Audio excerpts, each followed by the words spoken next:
नमस्कार, the people voice में आपका स्वागत है। आज हम पटना की एक मशहूर हस्ती महिला विकास मंच की राष्ट्रीय संरक्षिका के साथ बैठे हुए हैं। महिला विकास मंच का पहले स्लोगन रहा है हमारा घर घरेलू हिंसा मुक्त परिवार, और आज के समय में इनका एक और स्लोगन जुड़ गया है कि हमारा घर कोरोना मुक्त परिवार।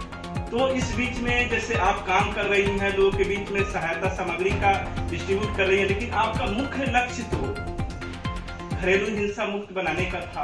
तो क्या वो काम अभी भी जारी है इस लॉकडाउन की सिचुएशन में, जहां घर से बाहर निकलने पर आफत है और आप सामग्री भी पहुंचा रही हैं, और इन कामों का कैसे क्या हो रहा है? देखिए, जहाँ तक लॉकडाउन में काम की बात है तो पूरी टीम ने काम किया है इसमें समाज सेवा में, लेकिन घरेलू हिंसा वाला जो एपिसोड है, उत्पीड़न वाला जो है, तो अभी वो कहते हैं ना कलयुग और सतयुग, हम लोग कलयुग में थे लॉकडाउन के पहले, और अभी महसूस हो रहा है कि सतयुग आ जाएगा लॉकडाउन के बाद। रीजन उसका क्या है कि जैसे ही लोग घर में हैं, ग्रीवांसेस वाइफ की होती थी, हस्बैंड्स की होती थी, अब वो दोनों को एक साथ सोचने समझने और एक साथ जब रह रहे हैं घर में, तो बहुत सारी चीजें खत्म हो रही है।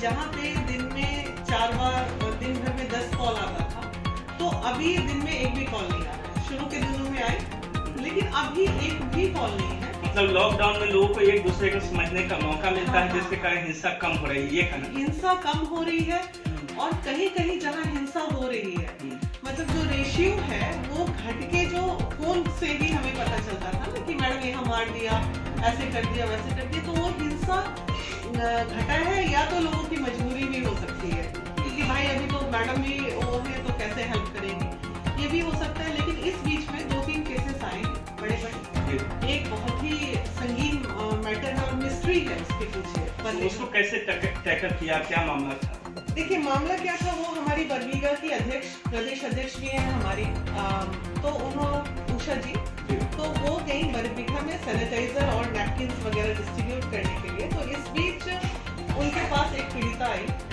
पीड़ित तो फादर आए, और वो अपनी बेटी की शिकायत की कि 2 महीने से उनकी बेटी गायब थी। राइट, 2 महीने 16 साल की लड़की, 15 साल की लड़की गायब होती है। बरबीघा थाने में उसका रिपोर्ट है, और थाने में रिपोर्ट होने के बाद उसका मैटर ये है कि जिस दिन वो गायब हुई है उसी दिन रात को एक डेड बॉडी थाना प्रभारी उनको दिखाते हैं। तो थाना प्रभारी जब रिपोर्ट दिखाते हैं, तो उनकी माँ का कहना है कि बॉडी दिखाया, प्रभारी का कहना है बॉडी दिखा के शिनाख्त करा दिया गया, पता चला लड़की का केस क्लोज है। लेकिन माँ का कहना है कि नहीं, मैंने नहीं दिखाया, बॉडी मुझे दिखाई नहीं गई, अगर दिखाई जाती तो मैं अपनी बेटी को पहचानती नहीं। तो ये मिस्ट्री हो गया। एक 35 साल की औरत मरती है, उसको 16 साल की औरत बता के केस को क्लोज कर दिए। तो अभी वो केस बहुत उलझा हुआ है, उस पर हम लोग वर्कआउट कर रहे हैं, क्योंकि पता नहीं क्यों हमारा पूरे केस को देखने के बाद सिक्स सेंस ऐसा कभी कभी आ रहा है। लॉकडाउन के सिचुएशन में भी कहीं से अगर प्रताड़ना की, कहीं से शोषण की, कहीं से किसी घटना की सूचना आपको मिलती है, आप जाती हैं वहाँ? कहाँ गई है इस लॉकडाउन पीरियड? लॉकडाउन पीरियड में अभी गुड़ की मंडी का केस आया है, डेली आजकल जाने का सोच रहे हैं। लॉकडाउन का ही पीरियड था जो हमारी बरबीघा की अध्यक्षा वहाँ पे वो केस सॉल्व करने, इनफैक्ट उसके गाँव भी गई और उस लड़की के माँ बाप से भी मिली। लॉकडाउन का ही पीरियड है कि दिल्ली ऑनसोन में हमारी एक बच्ची, मुस्लिम बच्ची थी, वो फंसी हुई थी प्रताड़ना में, उसको पटना से गाड़ी भेज के हम लोगों ने सुरक्षित पटना बुलाया, दिल्ली से पटना बुलाया। तो ये सब काम हो रहा है। ठीक है, परेशानियां आती हैं, गाड़ी चेकिंग होती है, लेकिन जब बोलते हैं तो प्रशासन डिस्टर्ब नहीं कर रहे हैं इस मैटर पे, प्रशासन का सपोर्ट मिल रहा है, क्योंकि मामला हाँ। एक चीज बताएंगे, जैसे लॉकडाउन खत्म होगा, लोगों के अंदर में पेशेंस का जो लेवल है वो धीरे धीरे कम हो रहा है। इसके बाद जो स्कूल कॉलेजेस बंद रहेंगे, तो शिक्षा में कैसे होगा? गार्जियंस को क्या करना चाहेंगे आप लोग? कैसे एहतियात करते? बीमारी तो बहुत बड़ी है। देखिए, चूंकि शिक्षा जगत का भी एक्सपीरियंस रहा है मेरा, तो अभी क्या होगा कि लॉकडाउन के बाद जो मेरा अनुभव कहता है कि जून तक तो ऑलमोस्ट स्कूल्स बंद रहेंगे, कॉलेजेस बंद रहेंगे। उसके बाद एडमिशन सारे डिले होंगे। एडमिशन जो सेशन हमारा जुलाई में स्टार्ट होता था, जून में होता था या अप्रैल में होता था, वो अब अगस्त, मई, सितंबर भी जा सकता है। इसमें सबसे ज्यादा थोड़ा सा सोचने का, जैसे बिहार में जो हमारे बच्चे, लाखों बच्चे हर साल बाहर पढ़ने जाते थे, तो हो सकता है वहाँ कहीं कमी आने के आसार नजर आ रहे हैं। क्योंकि अगर मेरा ही बेटा होता तो मैं चलो 1 साल ड्रॉप कर लो, तैयारी कर लो, तुमको मुंबई एडमिशन के लिए नहीं जाना है, तुमको हैदराबाद नहीं जाना, तुम्हें बैंगलोर नहीं जाना, तो ये शायद परेशानियां आएंगी।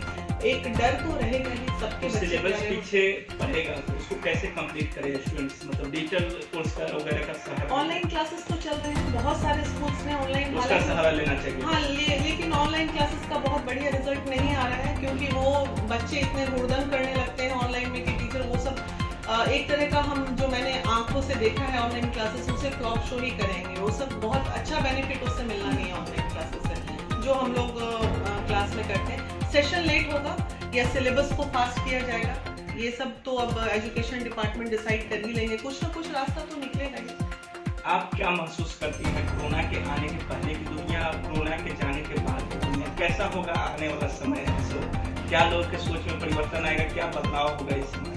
देखिए, अभी बहुत अच्छा वक्त है, लोग एक दूसरे को समझने लगे हैं, जानने लगे हैं। पहले जो कलयुग था, कलयुग इन द सेंस जैसे हम लोग काल से जोड़ ले, ये कलह, कलेश, जलन की भावना, द्वेष की भावना, ये चीजें कम होंगी।